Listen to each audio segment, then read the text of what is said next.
What's up, everybody? In this episode, it's a bonus episode of the CompileSwift.com podcast. I'm going to tell you exactly how to set up a external installer from a USB drive or a USB stick for macOS Monterey now that we have been given the final release. So how do we do it? Well, it's actually very straightforward. The first thing you need to do on your Mac is just download the update like you normally would, but do not go ahead and install it. And I stress that because if you go ahead and install it, at the end of the installer, when it's completed, it's actually going to delete the files that you need to use here, right? It's going to delete the install files. So once you've done that, you want to grab some kind of external drive. I use a USB stick, it's entirely up to you. And I would recommend at least 16 gigabytes of space for this. What you're going to do is you're going to run a command from the terminal.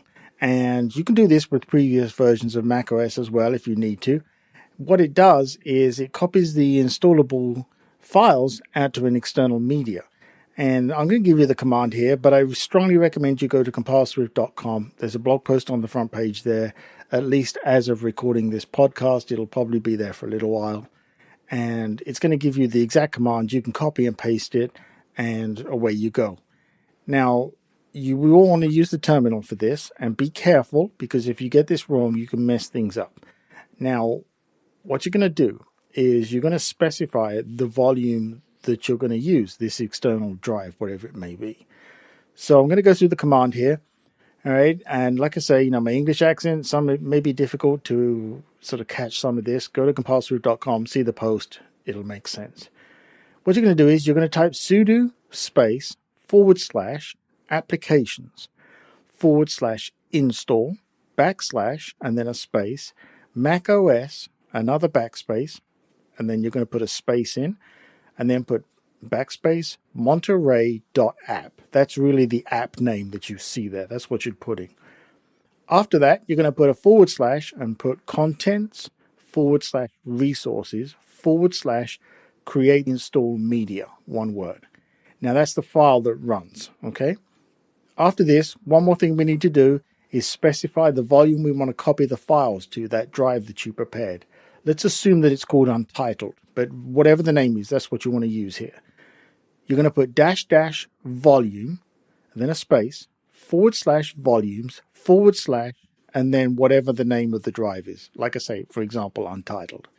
When you hit return, what's going to happen is it's going to give you a couple of warnings. It's going to say, hey, I'm about to trash this drive. Are you sure? So make sure you get the right drive. If you say yes, what's going to happen is it'll empty the drive, copy some files over. You'll see it go from 0 to 100%. When it's completed and finished, it'll go, the command will finish executing. It'll take you back to the terminal and you're done. What you then do is you reboot your Mac in safe mode. And once you do that, you should now see this new drive pop up called probably install macOS Monterey. And that's it, right? From then on, you're just going to do that. It's going to boot into the installer and away you go. So that's how you do it. Like I say, go to CompileSwift.com, look for the post there with the instructions, and you can see this full command written out for you. Hope this is helpful. If it is, like, subscribe, give me a rating in the podcasts. If you have any questions, reach out to me at CompileSwift on any of the social networks, or go to CompileSwift.com. Hope this has been helpful. I hope you're going to be enjoying your macOS Monterey Monday, as I'm going to call it here. I should have done a hashtag for that, but there you go. That's it. I'll see you in the next one. Thank you.